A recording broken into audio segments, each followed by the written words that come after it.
This is Daniel James, aka Dizzy, and you're listening to The Rodriguez Show. And we are back on The Rodriguez Show, and we have our first guest for this episode.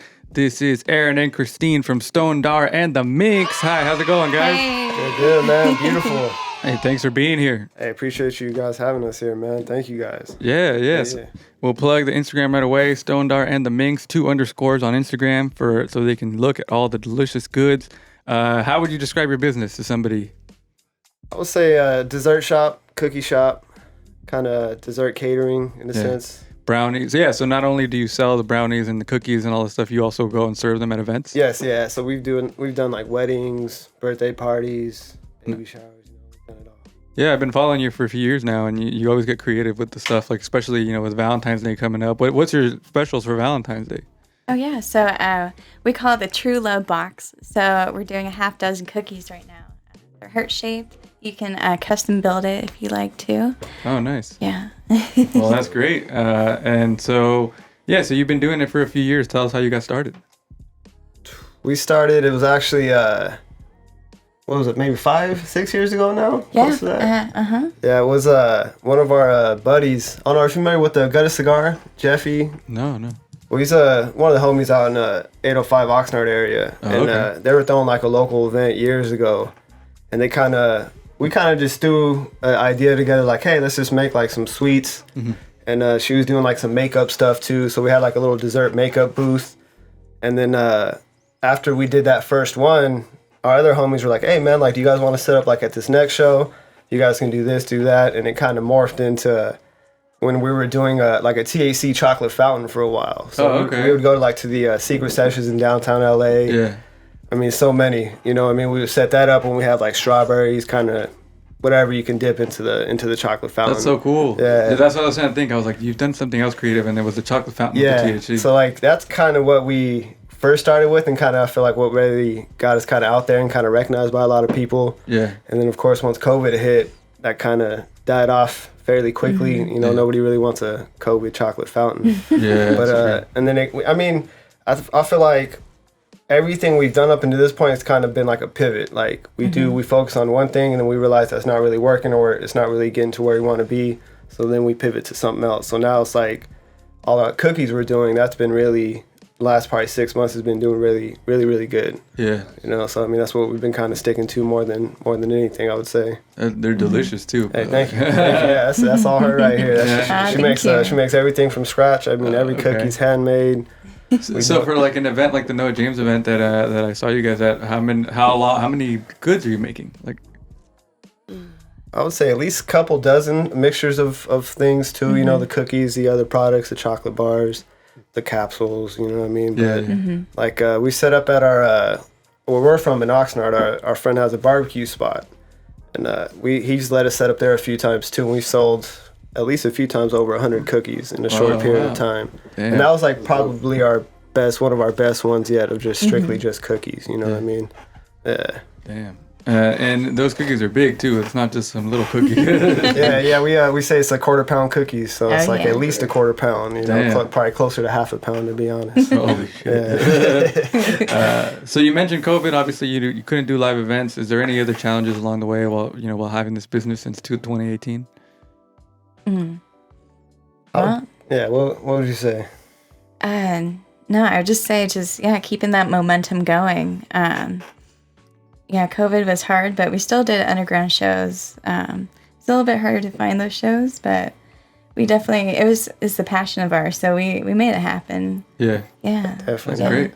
I would say definitely punk ass IG deleting our page multiple times. All the time, yeah. That's been probably one of the most difficult things because we'll, obviously build up a nice little following, get our reels going and everything, and then most recently they deleted our shit at Christmas Eve. Mm-hmm. Oh my God. Which, so we kind of scaled back on the things we promote on there, so we're strictly saying just cookies, dessert stuff, because IG's been acting like a punk lately. Yeah. Luckily, there's other places that you can talk about all that stuff, and there's not much censorship and stuff like that.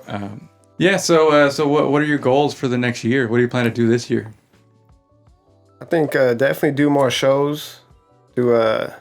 try to be more consistent with products, Yeah. newer products. Kind of, we like to do a new cookie flavor of the week, or every 2 weeks we'll kind of do a rotation of flavors. Yeah. So I think being more consistent on that, and definitely just be where we could be fully functional off of just like cookie sales and cookie movements. Where we're not dependent on other things. Worrying about the other stuff we do. Where it's just strictly like cookies. Hopefully, eventually, man, like almost rival Crumble cookies. Get a little cookie shop, Nice. little dessert shop, get more in the catering game. I think that's great. Yeah, the next year or two, that's definitely the goals for us. Nice. Yeah, well, thank you for discussing your business. They can follow you once again at StonedarAndTheMinx on Instagram. So one of the other topics that I wanted to discuss was because when we talked at the event, the Noah James event, one of the two that we met each other at, we talked about the experiences we had, the shrooms and stuff like that, and you've done a few yourself. So I got some questions from the audience about shrooms, and all of us, me and Mondo, have both tried it, right? You tried it? Yeah. Yeah, so we'll just talk about it in general. I guess from Mr. Steal Your Dogs on Instagram, he asked, what dosage would you recommend for somebody starting for the first time? I would say microdose. So like a 0.2, 0.3 is perfect. Okay.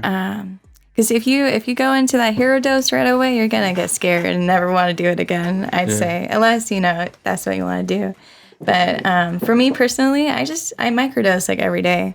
It kind of like declutters the mind a little bit and lets you just be in the moment, I would say. Nice. That's what I would do. Yeah, definitely. Yeah, quarter gram is kind of where you want to be. Most people, at least in our experience, people that we've come across, they're like, oh, I've done shrooms, but I never do them again, because it's like, but yeah, it's like you took an eighth on an empty stomach and then you had this crazy ass trip. It's like, well, yeah, it's like we'll take microdose regularly, and our hero dose might be 2-3 grams. Oh, okay. And that's like preparing, making sure we're good, getting our mind right. Like, if your mind's not right and you hit that hero dose, you're going to be regretting that fairly quickly. You're going to go some dark places. Yeah, definitely. And especially if you're not really microdosing, because it's like the more you microdose, the more you can control those heavy doses. It's almost like, if you're not really a drinker and you go from not drinking to drinking like some 151, it's like you're going to get fucked up fairly quickly. That's true. You know what I mean? So, Mr. Steal Your Dogs also asked, do you feel it makes you more resilient? Yeah. yeah, 100%. Absolutely. Yeah. Yeah, I feel like that too. Like it gives you a little boost during the day, right? Yeah, it's definitely a nice little energy boost. It's almost like equivalent to like a cup of coffee. I try to tell people, it's like we rarely will see things that aren't there. Like we've both done heavy amounts numerous times, and I've really never seen something that's never been there. It's just distorted. How would you describe like how it feels versus like a heavy THC like dose? More energetic and more visuals. It's more mental and less body. I see. So it's like one of the probably craziest trips I had, and probably you too. We've seen one of the most recent Spider-Man movies. Yeah. It's the one with Doctor Strange. I think we probably took maybe like 2 grams. Went and seen it. Dope movie. And I remember I had to get up to take a piss. And going to the bathroom from the movie theater was like the craziest shit ever. I felt like I was in a whole nother world, like going to the bathroom and like felt like I was in a completely different like building. Oh my God. Like your mind can really fall into something and like you'll freak out almost to like panic attack. But you just have to just be like convincing yourself like the shit you're seeing and the way you're feeling isn't real. Yeah. So it's hard to kind of tell people like what you're feeling on shrooms isn't real. And once you kind of get that in your mind, you can enjoy a pretty good dose. Yeah. Is there like any preparation? This is from Val from the 5000s. What essentials do you have to have like mentally and physically? Because like I think that if somebody that might be a little depressed might benefit from it, but at the same time, like because you might be in a negative mind state, wouldn't that make it worse? But like if whatever you're dealing with, shrooms just magnifies that. It's like a projector. So it's like when you're sober and you're kind of good, you can kind of repress that. So with shrooms, whatever you're repressing, shrooms is going to bring that right up to your face, and you're going to look that right in the eyes and be like, okay, this is like something I either have to deal with, and if you don't deal with it, that's what makes the shroom trip bad. When you don't deal with whatever you're kind of dealing with. So it's like, it does help with like, if you're feeling a little down, feeling a little depressed, it does help, it's like a mood enhancer. Yeah, because you're gonna face whatever you're thinking. And, Yeah, exactly. yeah. Have you ever had a trip like that, Mondo, where you had to face something that you were repressing? I'm not gonna say it. No, not really, because like kind of what you guys are explaining. Like anytime I have had, I think the very first time I probably did take like that whole eighth. You know what I'm saying? And it was more in the T form and stuff. So doing that, and then like, it kind of like it took me to like how you were saying, like a whole new world. You know, it kind of just like I kind of like felt like I spiraled, and then it was just I was somewhere else.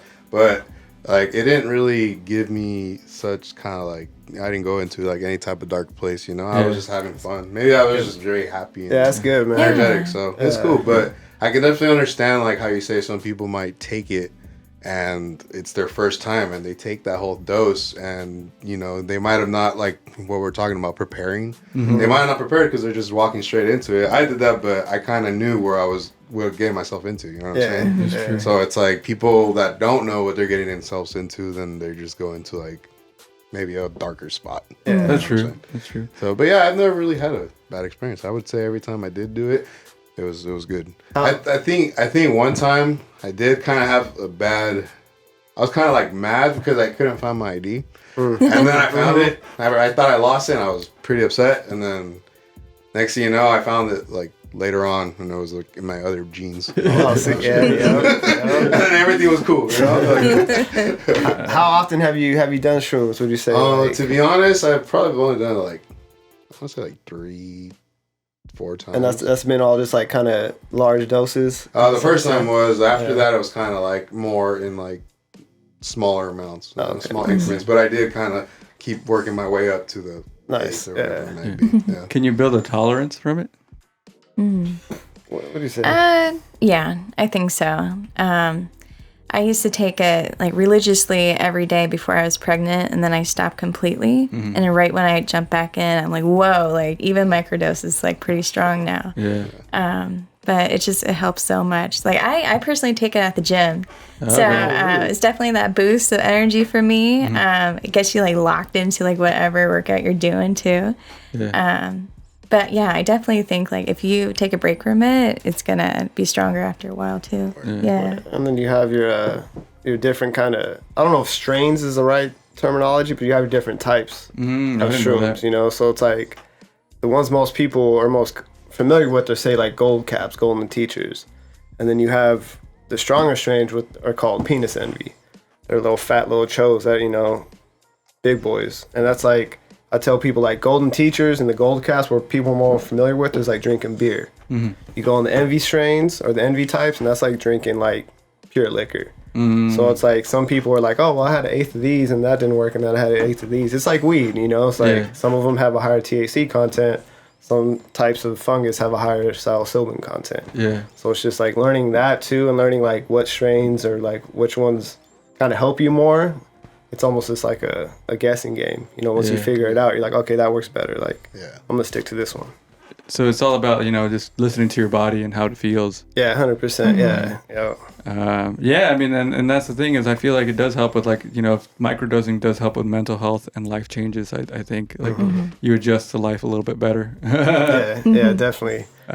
What do you think is the best way to do it? Is it somebody asked if smoking it was a thing? I don't think so. I don't think so, but I mean, maybe. There's probably, you know, I feel like in the near future, like shrooms are like where medical weed was, you know, 15, 20 years ago.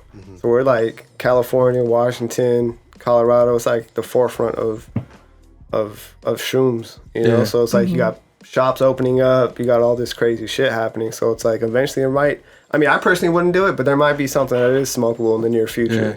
Like a shroom vape or something? Like have you guys seen those DMT cartridges before? It's like liquid DMT. What? It's like a vape pen, but it's DMT shit. Holy shit. That's I've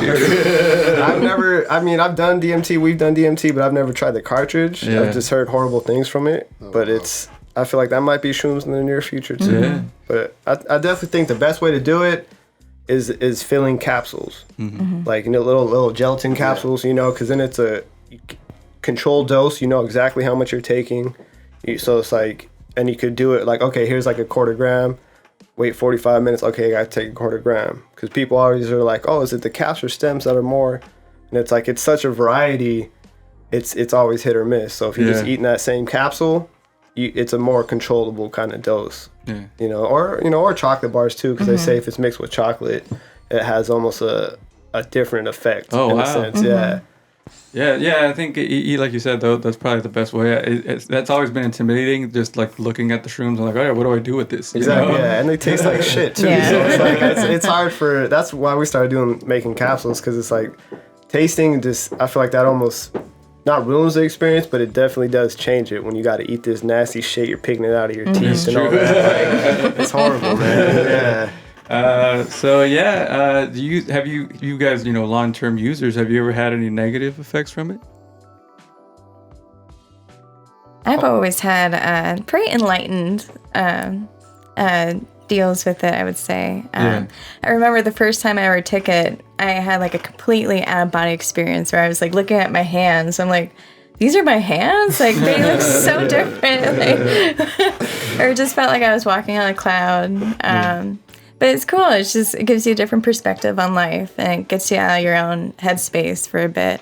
Nice. I never had like a bad experience. It's just like super hardcore. I think as long as you're going with the right mentality, and I think it's crucial to microdose beforehand, because like we say, it does kind of build up a tolerance too, so you can enjoy the heavy doses more. You kind of get more out of it versus just like freaking out and feeling uncomfortable. Yeah. I mean, I've taken certain ones, like the movie theater one, right? Mm-hmm. Coming back from the bathroom, and I swear up until the point I sat down next to her, I thought I was in the wrong movie theater. And like I'm like freaking out, panicking. I'm fucked up. I'm shroomed out. I'm like, fuck, am I gonna have to sit in the hallway and like wait for her to come get me? No, we're both shroomed out. Yeah. So like, and I sat down, and I finally realized I sat down next to her, and I was like, okay. And then I was cool. So it's like close to like panic attacks ish, but that's just like letting your mind go, you know? So it's like I've never felt like I was not in control. Mm-hmm. Like the only out of, DMT, acid, all those, the only thing I've ever felt like where I wasn't in control was the one and only time I smoked salvia. Oh, wow. And that was a lot of stories of that. Yeah, and that was fuck. This was like, I'm 32 now. This was like, fuck, I don't know, 15 years ago. Yeah. So it's like, that's something that just felt like I couldn't control shit. Like I've been shroomed out, but I still felt like it was me. And if I wanted to, I can, adjust. I could figure it out and all that, know. But it can kind of tweak your sleep a little bit if you kind of do it too much or do it a little too late in the evening, just because it's like smoking sativa. Your mind's running. Yeah. So it's like that's probably the only thing that's bothered me sometimes. It's just sometimes the lack of sleep. Oh, gotcha. Well, thank you for opening up our minds with all this conversation about it. I'm sure there's people in our audience who are like hesitant and they're like curious. Yeah. So if they have any more questions, they can reach out to you on your Instagram. That's StonedarAndTheMinx 2_. And you can also reach out to them about the business, the baked goods, right? Yep. Well, thank you guys. Is there anything else you want the audience to know about anything? We got a couple shows coming up. We got a lighter fluid. In LA at a locals cafe, Viva Mescal's hosting it. Nice. And then we're gonna be at a couple of the audio dopes in Ontario too. And then what else we got? We have the Santa Ana private show. Yeah, we're gonna be at a house party. I don't know if that's gonna be open invite, but follow us on IG if it is. We'll throw you the invite, But yeah, man, come show us some love at some shows. We got you. Nice. Well, thank you guys for being here. Before we let you go, though, we have this segment called 60 Seconds with the speed round of questions. Are you guys ready for this? Yeah. Let's do it. All right, so this is going to be, I'm going to ask you the question, and then whoever wants to answer first can, but then the other person has to answer. Okay. All right, ready? 60 Seconds with StonedarAndTheMinx right now on The Rodriguez Show. Favorite cartoon character? Fred Flintstone. Play Ed, and Eddie. One of the Eds. Yeah, that's a good one. Favorite song right now?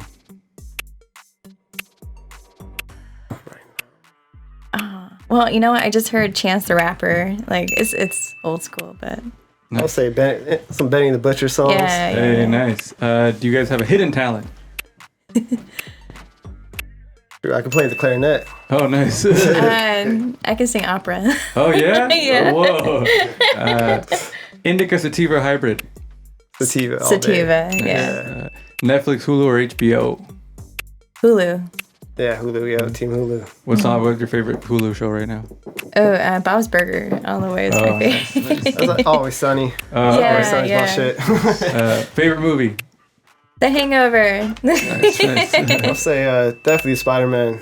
And that was 60 seconds with Yeah. Stondar and the Minx on The Rodriguez Show. Thank you guys once again for being here. Appreciate you. That IG one last time, Stondar and the Minx, a double underscore. If you're watching the video, you can just see it on screen. And yeah, we'll hope to see you out there at more events. Yeah, definitely, man. Yeah, we'll see you soon, man. Thank you for having Appreciate us. you. Yeah, thank you. We're going to get back into the music right now with Mondo on The Rodriguez Show. Yeah.